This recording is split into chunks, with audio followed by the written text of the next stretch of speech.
இவர் ஒரு பெரிய திராவிட சித்தாந்தவாதியும். இவருக்கு அதிமுக சராசரி அரசியலே தெரியாது.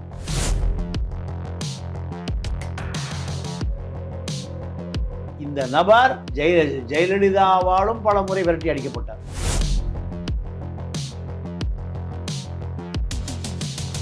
உள்ளாட்சித்துறையில் அடித்த கொள்ளை வேலுமணி பல லட்சம் கோடி 250 வழக்க போட்டு வச்சிருக்காரு. யாரு? அறப்பூரை ஜெயராமன்.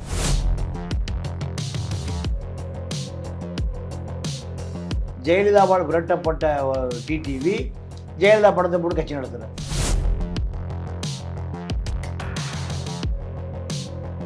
எனக்கு ஏதாவது ஒரு எம்எல்ஏ சீட் எம்பி சீட் கொடுங்கன்னு அப்பா கட்சியிலே மகனே இல்லை. இதுதான் ஓபிஎஸ் உடைய நிலைமை.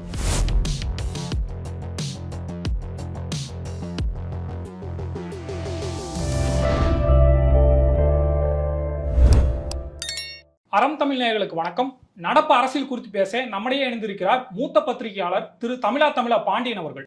வணக்கம் சார். வணக்கம் சார். இன்னைக்கு முன்னாள் அமைச்சர் செங்கோட்டையன் அவர்கள் பத்திரிகையாளர் சந்திப்பில் அதிமுகவில் இருந்து பிரிந்து சென்றவர்கள் ஒன்றாக இணைய வேண்டும் சொல்லியிருக்காரு. ஆனால் எந்த இடத்துலையுமே அவர் எந்த பேரையும் மென்ஷனே பண்ணல. டிடிவி தினகரன் ஆகட்டும், சசிகலாவாகட்டும், எடப்பாடி எந்த பேரையும் மென்ஷன் பண்ணல. அப்படி மென்ஷன் பண்ணாதவர் 10 நாள் கெடு கொடுத்துருக்காரு. என்ன நடக்குன்னு நினைக்கிறீங்க? ஒன்றும் நடக்காது.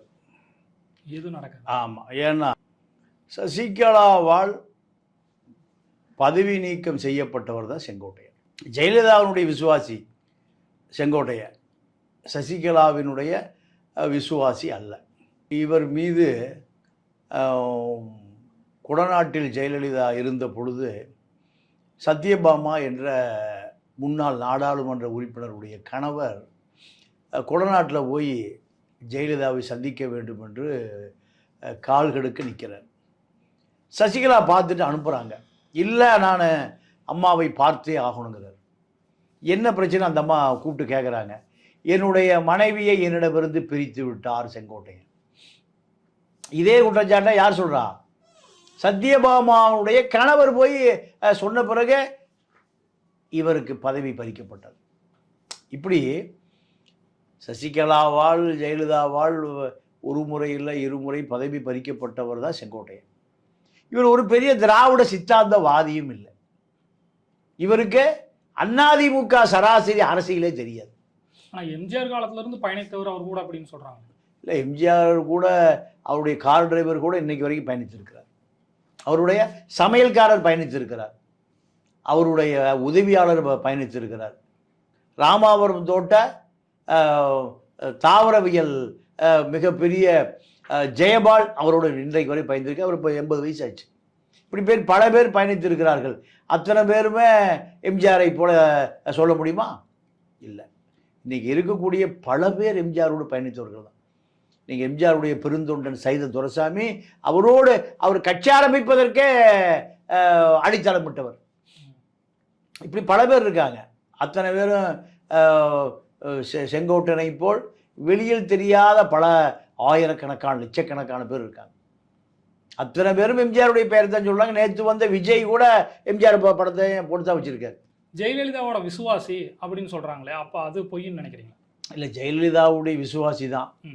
ஜெயலலிதா கொடுத்த வேலையை செய்ய தெரியாத விசுவாசி.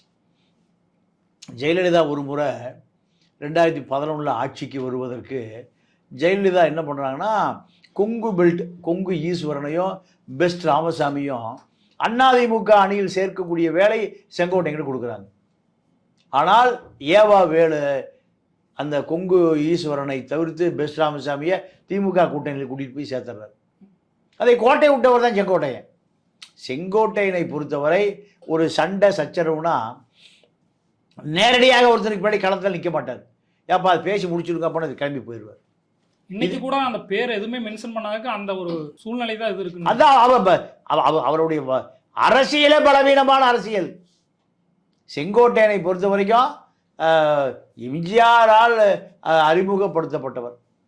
இவரே திமுகவில் தான் முதல்ல வாழ்க்கையை ஆரம்பித்தார். திமுக ஒன்றா இருந்தது 71. இவரை எம்ஜிஆருக்கு அறிமுகப்படுத்துவது யாருன்னு கேட்டிங்கன்னா, மாட்டுக்கார வேலன் தயாரிப்பாளர் ஜிஎன் வேலுமணி, சாரோனாஸ் பிக்சர்ஸ். இவர் தான் எம்ஜிஆருக்கு, இவர் எங்கள் ஊர் பையன், கொஞ்சம் சுறுசுறுப்பாக இருப்பான், இவனை பயன்படுத்தி கொள்ளுங்கள் என்று சொன்னபொழுது தான் முதல்ல சத்தியமங்கலம் எம்எல்ஏவா இவருக்கு எம்ஜிஆரால் கொடுக்கப்பட்டது. அப்புறம் கோபி, இப்படி தொடர்ந்து இன்னைக்கு வரை கோபி தான். இந்த நபர் ஜெயலலிதாவாலும் பல முறை விரட்டி அடிக்கப்பட்டார். ஜெயலலிதாவாலும் பல முறை விரட்டி அடிக்கப்பட்டு இருக்கிறார். இப்போ இவரை இயக்குவது யார்? இதான் இப்போ பெரிய விவாதமே. இவரை இயக்குவது வேலுமணி, எஸ்பி வேலுமணி.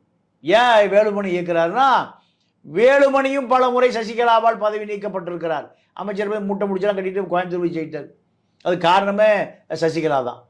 பிஆர்பி மீது நடவடிக்கை எடுக்கக்கூடாது என்பது சசிகலாவின் விருப்பம், நடவடிக்கை எடுக்க வேண்டும் என்பது ஜெயலலிதாவுடைய விருப்பம். ஜெயலலிதாவுடைய விருப்பத்தை நிறைவேற்றுவாரா, சசிகலா விருப்பத்தை நிறைவேற்றுவாரா? ஜெயலலிதா விருப்பத்தை நிறைவேற்றுறதுக்கு போகிறார். எங்கள் மதுரைக்கு போய் பிஆர்பியுடைய நிறுவனங்களை ஆய்வு செய்கிறார். அப்போ இவர் கனிம வளத்துறை அமைச்சர். அப்படி ஆய்வு செய்கிற பொழுது, ஆய்வு செய்து சென்னை வருகிற பொழுது இவருக்கு மந்திரி பதவியே போச்சு. சரியான நேரத்தில் ஜெயலலிதாவிட்ட வத்தி வச்சு இவருடைய அமைச்சர் பதவியை பறித்தவர் தான் சசிகலா. அந்த சசிகலாவை சேர்த்துக்கொள்ள சொல்லுகிறார் வேலுமணி. அது பல முறை தூது போகிறார். யாரை கூட செங்கோட்டையை கூட்டிகிட்டு போகிறார், நத்த விஸ்வநாதன், சிவி சண்முகம், அந்த 6 பேர் சொன்னது இவர்களெல்லாம் கூட்டிகிட்டு போகிறார். அதுவல்ல நோக்கம், தன்னுடைய அதிகாரம் பறிக்கப்பட்டது. செங்கோட்டையின் அதிகாரம் பறிக்கப்பட்டது, வேலுமணி அதிகாரம் பறிக்கப்பட்டது. செங்கோட்டை இப்போ என்ன சொல்கிறாருன்னா, என்னுடைய ஈரோடு மாவட்டத்தில் 6 சட்டமன்ற உறுப்பினர், 1 நாடாளுமன்ற உறுப்பினர், மாவட்ட செயலாளர், இதெல்லாம் நான் தான் போடுவேன். என்னுடைய அதிகாரத்துக்கு உட்பட்டு தான் வரணும். எடப்பாடி உள்ள அரசியலே பண்ணக்கூடாது எங்க ஈரோட்டில். இதுதான் செங்கோட்டையனுக்கும் எடப்பாடிக்குமான சண்டை. வேலுமணி என்ன சொல்றாரு, 2வது எடப்பாடி நான் தான், 2வது எடப்பாடி. ஆமா, அதிகாரத்தில் 4.5 வருஷ காலம் வேலுமணியை பார்த்துக்கொள்ள எல்லா விஷயமும் யார்கிட்ட சொல்லுவார்? வேலுமணிகிட்ட. ஜெயலலிதா இருக்கும்போது சசியை பார்த்துக் கொள்ளுங்கள், எதா இருந்தால் சசிகிட்ட பேசுங்க, ட்ரம்ப்பே வந்தாலும் சரி சசிகிட்ட பேசுங்க தான் சொல்லும் அந்த அம்மா. ஜெயலலிதாவுக்கு ஒரு சசி, விஜய்க்கு ஒரு புஷி. புஷியை பார்த்துக்க, விஜய் யார், புஷியை பார்த்துக்கங்களா. இப்போ இதுதான். ஆனால் இப்போ எடப்பாடி வேலுமணியை சட்டை செய்வதே இல்லை. வேலுமணி யாருடைய ஆளு? பாஜக ஆளுன்னு சந்தேகப்படுறார். அவர் பார்த்துட்டு வந்ததா கூட இன்னைக்கு நியூஸ் வந்துட்டு இருக்கு. ஆமாம். அப்போ இவர் எதிர்காலத்தில் அதிமுகவை உடைத்து முதலமைச்சர் நாற்காலிக்கு ஆசைப்படுகிறார். தெரிந்த பிறகு எடப்பாடி இப்படி சேர்த்து வரவர. ஆனால் அவர் கட்சிக்கான தியாகம் எது வேணால் செய்ய தயாராக இருக்குன்னு தான் சொல்கிறாரு. எந்த பதவிக்கு ஆசைப்படாத மாதிரி சொல்கிறாரு. இல்லை, எல்லாரும் அப்படிதான். சசிகலா அப்படித்தான் சொல்லுது, ஓபிஎஸ் அப்படித்தான் சொல்கிறாரு, டிடிவி தினகரன் அப்படித்தான் சொல்கிறார். எந்த பதவிக்கும் ஆசை வேண்டாம், எனக்கு அதிமுக முதலமைச்சர் மட்டும் கொடுத்துரு, எந்த பதவியும் வேண்டாம். யார் சொல்கிறது? ஓபிஎஸ் சொல்கிறது, சசிகலா, டிடிவி, வேலுமணி, தங்கமணி, வீரமணி, எல்லா மணியும் எந்த பதவியும் ஆசைப்படலையா? ஏன்னா எங்களுக்கு முதலமைச்சர் நாற்காலி கொடுத்துரு. இதுதான் ஒவ்வொருவருடைய வேண்டுகோள். அப்போ எடப்பாடி என்ன பார்க்குறாரு? இந்த கட்சியை காப்பாற்றி ஆகணும். இந்த அதிமுகவை எப்பொழுது வேண்டுமானாலும் காவியாக மாற்றுவதற்கு ஒரு கூட்டம் தயாராக இருக்கு. அந்த கூட்டமே வேண்டாம் வெளியே வந்தாலும் இவர்கள் பூரா அந்த கூட்டத்தில் போய் சேர்ந்துக்கிறான். ஏன்னா பல லட்சம், 1000 கோடி, லட்சம் கோடி, 150 ரூபா குண்டு பல்பெல்லாம் 1500 ரூபா போட்டு எடுத்திருக்காங்க. 1500 ரூபா பல்பை 15000 போட்டு எடுத்திருக்கான். மக்கள் அப்படியே பார்த்துட்டு தான் இருக்காங்க, ஒன்றும் பண்ண முடியல. ஏன்னா உள்ளாட்சித்துறையில் அடித்த கொள்ளை வேலுமணி பல லட்சம் கோடி, 250 வழக்கை போட்டு வச்சிருக்காரு. யாரு? அரபூரிக்கு ஜெயராமன். இப்போ ஹைகோர்ட்டே இந்த வழக்கில் உண்மைத்தன்மை இருக்கு, இந்த வழக்கை விசாரிங்கன்னா ஹைகோர்ட்டே இப்போ ஆர்டர் போட்டிருக்கு விஜிலன்ஸுக்கு. இப்படிதான் விஜிலன்ஸ் ஒன்றும் நடவடிக்கை எடுக்காது. ஏன்? அதிமுக திருடுனா திமுக காப்பாற்றுவான், திமுக திருடுனா அதிமுக காப்பாற்றுவான், நேருவை வேலுமணி காப்பாற்றுவார், வேலுமணி நேரு காப்பாற்றுவார். இப்படித்தான் அரசியல். அப்போ 2 திராவிட இயக்கங்களுக்கு என்னைக்கு முற்று பெறுகிறதோ, அதிகாரம் பறிக்கப்படுகிறதோ, அன்னைக்கு தான் மக்களுக்கான ஜனநாயகம் போய் சேரும். அதுவரை இந்த திராவிட கொள்ளை கூட்டத்தினுடைய அதிகாரம் தான் தமிழ்நாட்டில் இருக்கு. இப்போ சசிகலா அவர்கள் வந்து அரசியல் செயல்பாடுகள் எதுவும் இல்லை, டிடிவி தனியாக கட்சி ஆரம்பிச்சிட்டாரு, ஓபிஎஸ் மட்டும் சேர்த்திருந்தாலே இபிஎஸ்க்கு ஓரளவுக்கு சிக்கல் தீர்ந்திருக்குன்னு சொல்லப்படுது. இல்லைங்க, இப்போ ஓபிஎஸ் ஏன் கட்சி விட்டு வெளியே போனார்? என்ன காரணம்? துணை முதலமைச்சர், ஒருங்கிணைப்பாளர் எடப்பாடி துணை இணை ஒருங்கிணைப்பாளர் தான். ஏன் வெளியே போனார்? என்ன பிரச்சனை அவருக்கு? ஒரு பிரச்சனை இல்லையே அவருக்கு. நான் முதலமைச்சராக வேண்டும் என்று விரும்பினார். சரி, முதலமைச்சர் ஆகிக்க, தொண்டன் ஓட்டு போட்டால், மக்கள் விருப்பப்பட்டால் நீ முதலமைச்சர் ஆகிக்க. நீ கட்சி விட்டு வெளியேறிய பொழுது தேனி நகர செயலாளர் உங்கள் பின்னாடி வரலையே. நீதிமன்றம் கேட்குது, நான் பொதுக்குழு சரி கூட்டு பொது உனக்கு எத்தனை பேர் ஆதரவு? 2150 பேரில் 150 பேர் கூட ஆதரவு இல்லையே. 66 எம்எல்ஏல 4 எம்எல்ஏ அவரோட சேர்த்து 62 பேர் அவர் பின்னாடி திரும்பி பார்க்கலையே. நிர்வாகக்குழு, செயற்குழு யாருமே இல்லாத ஒரு ஓபிஎஸ்க்கு என்ன அதிகாரம் இருக்கு? ஒரு அதிகாரம் இல்லை. தனக்கு முதலமைச்சர் நாற்காலி வேணும்னு கேட்கக்கூடிய ஓபிஎஸ்க்கு எடப்பாடிக்கு இருக்கிற 62 போல அவருக்கு 62 இருக்கணும்ல, 31 இருக்கணும்ல, இல்லையே. 2150 பொதுக்குழு உறுப்பினரில் 1000 பேர் கூட இருக்கணும்ல. ஒரு ரூபாய் நம்பி வரலையே. உன்னுடைய செல்வாக்கு அவ்வளோதான். இப்படி செல்வாக்கு இல்லாத நபரை பாஜகவும் கை விட்டான், யாருமே சேர்த்துல. அப்புறம் எப்படி இவருக்கு செல்வாக்கு இருக்குது? தமிழ்நாட்டினுடைய தென்பகுதியில் மிகப்பெரிய செல்வாக்கு, ஒரு செல்வாக்கும் இல்லையே. மு.க. ஸ்டாலின் அவர்கள் இவர் 45 நிமிஷம் சந்திச்சதுக்கு பிறகு டிஎம்கே இவர் இயக்கிறதா ஒரு விமர்சனம் வைக்கப்படுது. அதை எப்படி பார்க்க? இல்லை, இவரை யாரும் இயக்க மாட்டாங்க. ஏன்னா இவருக்கு பின்னாடி இவர் பையனே இல்லை. ரவீந்திரநாத்தை மோடி அண்ட் டாடின்னு இப்போ பிஜேபி பக்கம் போலாமான்னு பார்த்துட்டு இருக்காரு. இவரை விட்டு எடப்பாடியில் பேசிக்க, அப்பா விட்டுருங்க, எனக்கு ஏதாவது ஒரு எம்எல்ஏ சீட் எம்பி சீட் கொடுங்கன்னு. அப்பா கட்சியிலே மகனே இல்லை. இதுதான் ஓபிஎஸோடைய நிலைமை. இப்போ ஓபிஎஸ் எந்த பதவியும் வேண்டாம், அதிமுகவில் என்னை மட்டும் வச்சிருங்கன்னு எல்லா கட்சியும் பார்த்துட்டார். பிஜேபி கழிச்சு விட்டான், திமுக 1000 கோடி ரூபா பாசிவ் கன்ஸ்ட்ரக்ஷனில் கொடுத்து வச்சார். அவன் ரெட்டியார் மொத்தத்தில் நாமத்தை போட்டான், எல்லாம் முடிஞ்சு போச்சு. இப்பொழுது போக்கிடமே இல்லை, நாதியே இல்லை. மீண்டும் எங்கே வராரு? அதிமுகவுக்கு வராரு. இதுதான் ஓபிஎஸோடைய நிலைமை. சசிகலா தமிழ்நாடு முழுக்க சுற்றுப்பயணம்னு அந்த அம்மா தென்காசியில் ஆரம்பித்து தென்காசியில் முடிஞ்சு போச்சு. டிடிவி தினகரனுடைய நிலைமை என்னன்னா, சுகை சந்திரா வழக்கு, ரெட்டை இலை வீட்டுக்கு கொடுப்பதற்கு கோடிக்கணக்காக பணம் கொடுத்தாரா ஒரு சீட்டிங் ராமசாமி. அவன் ஒன்று சிறையில் இருக்கிறான். டெல்லி பண்ணை வீடு பல நடிகைகளை, இதுதான் அவன் தொழில். அவன் இப்போ சிறையில் இருக்கான். தேர்தல் ஆணையத்துக்கு லஞ்சம் கொடுத்த வழக்கில் டிடிவி அந்த வழக்கு நடக்குது. இவருடைய சொத்துக்கள் முழுக்க முடக்கப்பட்டது. இவருக்கு இப்போ ரிசர்வ் வங்கியில் எந்த பண பரிவர்த்தனையும் பண்ண முடியாது. இப்போ இவருடைய நிலைமை முடிஞ்சது. லண்டன் ஹோட்டல் வழக்கு, இப்படி பல சிக்கல் அவருக்கு. அவருடைய உதவியாளர் ஜனா உதவியில் தான் இப்போ வாழ்ந்துட்டுருக்கார். அவன் தான் இப்போ பணம் புரட்டி கொடுத்துட்ருக்கான். அப்போ அவருடைய பாஜக அவரை கையை கழுவி விட்டுருச்சு.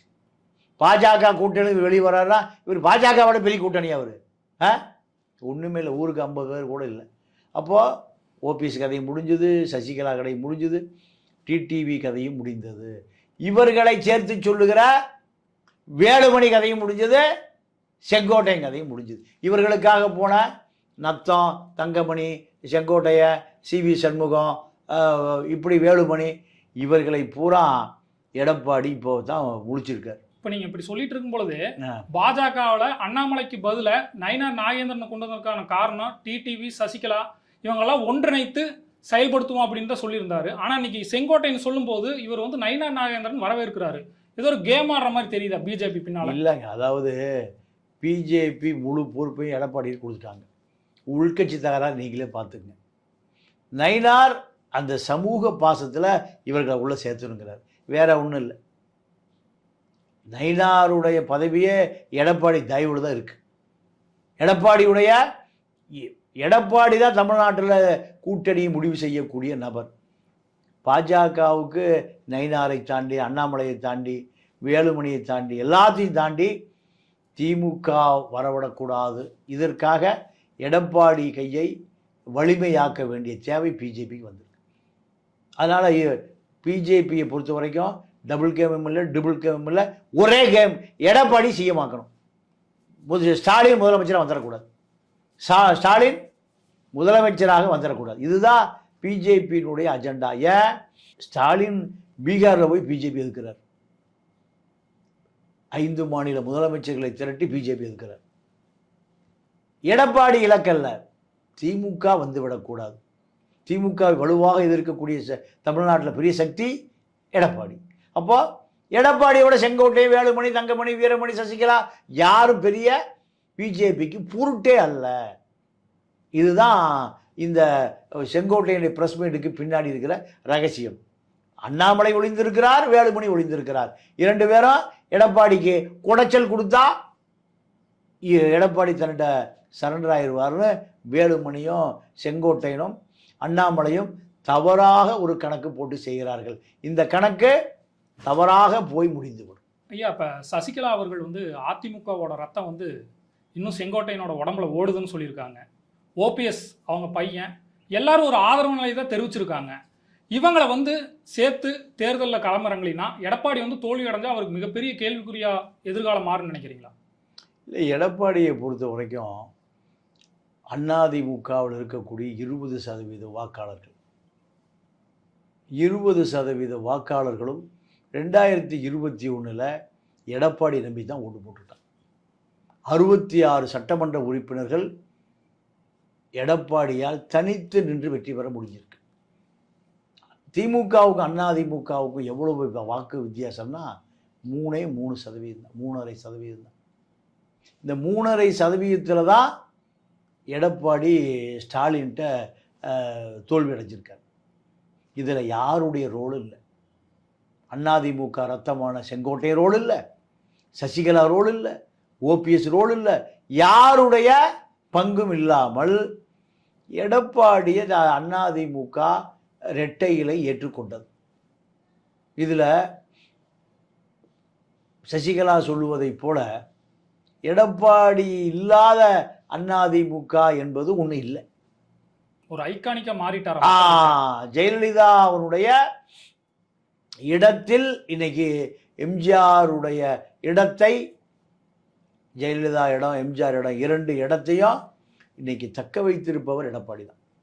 எடப்பாடியை தவிர ஓபிஎஸ் இந்த கட்சியை கொடுத்துருந்தா அண்ணா காவி கடலில் பறந்து கொண்டு இருப்பார். தமிழ்நாடு முழுக்க அண்ணாவே காவியாக இருப்பார், அண்ணாவே காவியாக்கப்பட்டு இருப்பார் ஓபிஎஸ்ஸால்.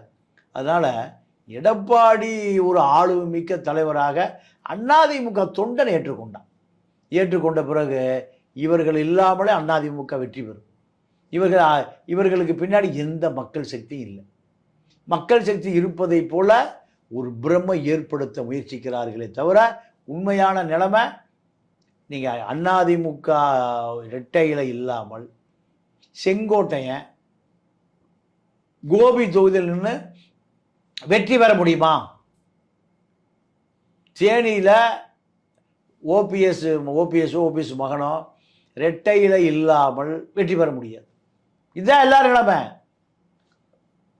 ஓபிஎஸ்க்கு ராமநாதபுரத்தில் பலாப்பழம் கொடுத்தான், பலாப்பழத்தில் மூச்சு, வெற்றி பெற முடியல. இவர் அதிமுக அறிவிக்கப்பட்ட வேட்பாளரை எதிர்த்து நிற்கிறார். கட்சி கடப்பாறையோடு போய் அதிமுக அலுவலகத்தை சூறையாடுகிறார். இவர் எப்படி அதிமுக தொண்டை ஏற்றுக்குவான்?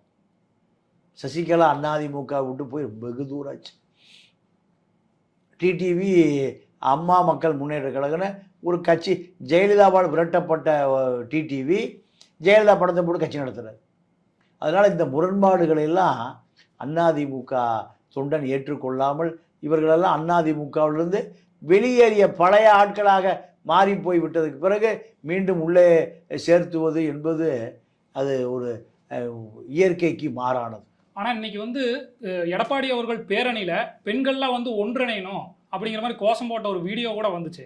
இல்லை, அது பூராமே ஓபிஎஸும் டிடிவியும் தங்களுடைய ஆதரவாளர்களை அனுப்பி ஒரு கருத்தை உருவாக்கு. அடுத்ததாக செங்கோட்டையன் அவர்கள் 10 நாள் காலக்கெடு கொடுத்துருக்காரு. இது முடிஞ்சனா என்ன செய்வார்னு நினைக்கிறீங்க? ஒன்றும் இல்லை, எடப்பாடி செங்கோட்டையனை கட்சியிலிருந்து நீக்கி விடுவார். அடிப்படை உறுப்பினரிலிருந்து செங்கோட்டையன் நீக்கப்படுவார். இது ஒரு இழப்பா இருக்காது அவருக்கு? இல்லை, இது சீமான் சொல்லுவதை இப்போ ஒரு பிசிறு தான். நாவலர் நெடுஞ்செழியனே ஜெயலலிதாவுக்கு ஒரு பிசிறு இல்லை, வார்த்தையை மாற்றி போட்டுங்க. ஒரு ரோமம்னு சொன்னார் அந்த அம்மா மரியாதையா. என்ன, என்னுடைய உடலிலிருந்து விழுந்த ஒரு ரோமம் யாருக்கு? நெடுஞ்செழியனுக்கு. அண்ணாவோடு அரசியல் செய்தவர், எம்ஜிஆரோடு நிதியமைச்சராக இருந்தவர், கருணாநிதியோடு இருந்தவர், நடமாடும் பல்கலைக்கழகம். அவரை ஜெயலலிதாவுக்கு என்னவா மாறி போனார்? ஒரு ரோமமாக மாறி போனார். அப்போது அதிமுகவுக்கு செங்கோட்டையன் எல்லாம் ரோமத்திலும் ரோமமாக மாறி போகும். கட்சி நீக்கினாலே அதை கதை முடிஞ்சுது. 3 நாள் பேசுவான். அதோடு பல அணிகள் அதிமுக எம்ஜிஆர் எழுத்த பல அணிகள், 4 அணி 3 அணி, எஸ்டிஎஸ் ஒரு அணி உருவாக்கினார், ஆர்எம்பி ஒரு அணி உருவாக்கினார், திருநாக்கரசு ஒரு அணி உருவாக்கினார். பல பேர் பல அணிகளை உருவாக்கி எந்த அணியும் இங்கே காணாம, ஜா அணி, ஜானகி அணி, இப்படி பல அணிகள் இருந்தது. ஜார்ஜ் ஜெயலலிதா அணி, அதெல்லாம் பல அணிகள் இப்போ காணாமல் போச்சு. இப்போ ஒரே அணி தான் அதிமுக எடப்பாடி அணி. அதுதான் 62 எம்எல்ஏக்களை வைத்திருக்கு, 20% வாக்குகளை வைத்திருக்கு. பிஜேபி தடுமாறி வந்து இப்போ அதிமுகவோடு கூட்டணி சேர்ந்து திமுகவை எதிர்க்க முயற்சிக்குது. ஏன் பிஜேபி வேறு கட்சியே கிடைக்கலையா? அதிமுகவை விட்ட வேறு நாதி இல்லை தமிழ்நாட்டு அரசியல். திமுக அதிமுக 2 கட்சி தான். இவர்களோடு சேர்ந்து தான் யார் வந்தாலும் அரசியல் பண்ண முடியும் என்பது தான் தமிழ்நாட்டுடைய தலைவிதி. அதனால் செங்கோட்டையனை எடப்பாடி கட்சியிலிருந்து நீக்கிட்டால் ஒரு வாரம் பரபரப்பாக இருக்கும். அப்புறம் செங்கோட்டையனை எந்த அதிமுக தொண்டரும் போய் சீந்தா கூட மாட்டான். அப்போ அவருக்காக கூடனா இன்னைக்கு மக்கள் கூடலாம் பொய்ன்னு சொல்கிறீங்களா? எல்லாம் காசு கொடுத்தா ஆட்டோ சங்கருக்கு இதை விட கூட்டம் கூடும். விஜய்க்கு கூட்டம் கூடுறது இல்லையா? கொங்கு ஈஸ்வரனுக்கு சேர்த்துறது இல்லையா? சீமானுக்கு சேர்க்கறது இல்லையா? சாட்டை நாளைக்கு கட்சி ஆரம்பித்தா இந்த கூட்டம் கூடும். எல்லாம் தயிர் சாதம் தக்காளி சாதம் 500 ரூபா கொடுத்தா யாருக்கு வேண்டுமானாலும். நம்மளும் 5 வருஷம் தலைவிதி 500 ரூபாய்க்கு விற்கிறானே. காக்கா பிரியாணி, ஓல்டு மங்கு குவார்ட்ரு 500 ரூபா கொடுத்தா 5 ஆண்டு தலைவிதியை விற்றுட்டு போகிறான். கூட்டம் பணம் இருந்தால் யார் வேணால் இதை மாதிரி 5 மடங்கு கூட்டம் கூடலாம். அதே போன்ற கூட்டம் தான் செங்கோட்டையனுக்கு கூடிய கூட்டம். உங்கள் கருத்தை பகிர்ந்ததுக்கு மிக்க நன்றி. நன்றி, வணக்கம். நேயர்களே, இணைந்திருங்கள் அறம் தமிழுடன். நன்றி.